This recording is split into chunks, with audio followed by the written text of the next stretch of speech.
It was the deadliest wildfire in state history. Now, more than 3 years after the Gatlinburg fires nearly destroyed the iconic mountain town, lawsuits against the National Park Service are allowed to move forward. Chris Conti has covered the fires extensively for years. So, Chris, what does this mean?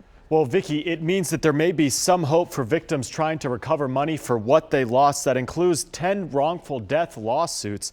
That was when back when the Gatlinburg wildfires happened. There was hope that these lawsuits might prevent another disaster. There is a certain kind of beauty that defines the mountains of East Tennessee. It was that beauty which drew Jimmy Vance and his wife May in decades ago. There was smoke everywhere, but there had been for weeks. But when wildfires started to consume Gatlinburg back in 2016, Jimmy and May Vance knew it was time to go. We got to get the hell out of here. That's what I was thinking.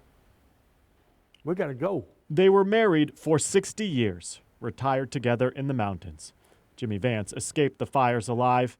May Vance did not. Yeah, I was sitting outside, excuse me,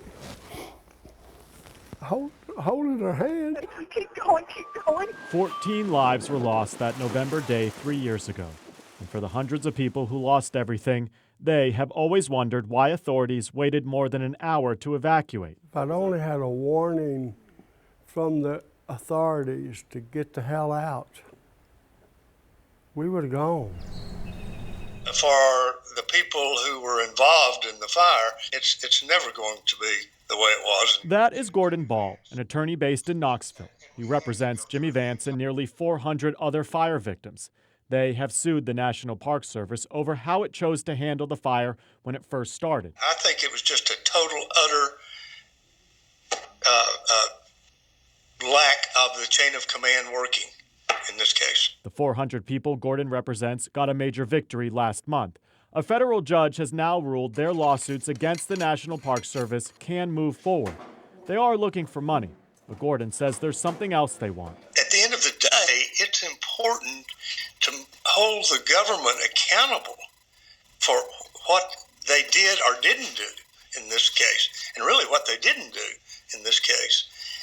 And this situation, I would hope, would never happen again. A simple hope shared by those who call these mountains home, even if they are still filled with pain. If I'd only had a warning.